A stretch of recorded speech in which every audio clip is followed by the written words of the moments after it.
School की घंटी बजती है और सभी बच्चे बहुत तेजी से स्कूल से बाहर निकलते हैं। इन्हीं बच्चों में राजू नाम का एक प्यारा सा लड़का है। राजू आज बहुत खुश था क्योंकि आज स्कूल में गर्मियों की छुट्टी हुई थी और राजू इस बार की गर्मी की छुट्टी में अपने दादा दादी के घर जाने वाला था।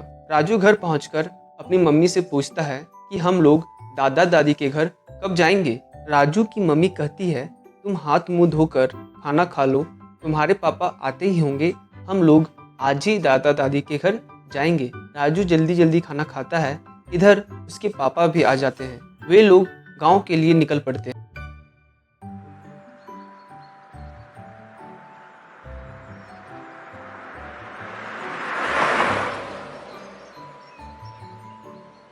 राजू अपने मम्मी पापा के साथ गांव पहुंच जाता है। राजू गांव पहुंचकर बहुत खुश था।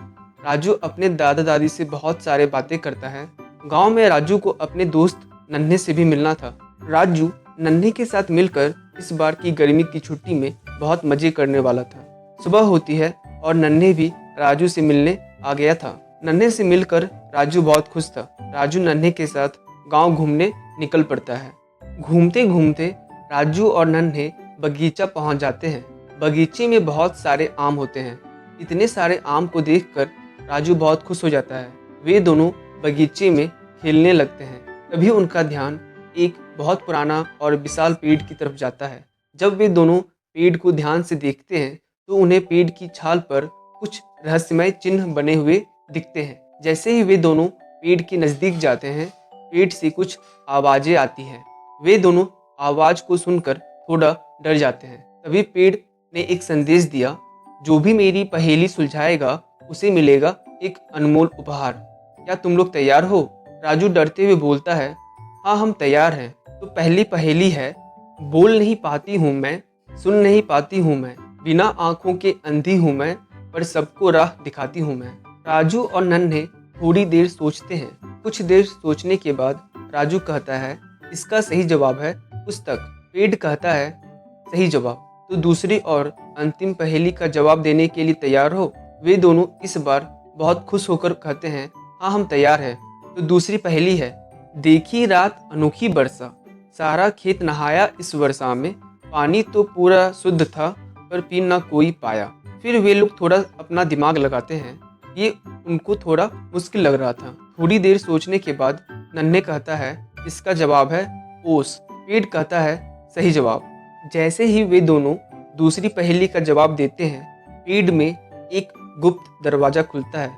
उस दरवाजे से राजू और नन्हे एक नई दुनिया में पहुंच जाते हैं। वहां पर उन्हें कई अद्भुत जीव और विचित्र पेड़ पौधे दिखते हैं। उस दुनिया में उन्हें एक बोलने वाला उल्लू मिलता है, जो उन्हें बताता है कि यह जादुई दुनिया है।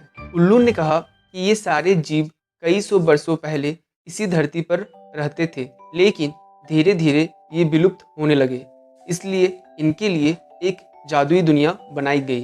राजू और नन्हे जादुई दुनिया में बहुत मजे करते हैं। फिर उल्लू उन्हें एक पोटली देता है जिसमें बहुत सारे बीज होते हैं। राजू और नन्हे वो बीज लेकर घर वापस लौट आते हैं। राजू गांव में बहुत मस्ती करता है।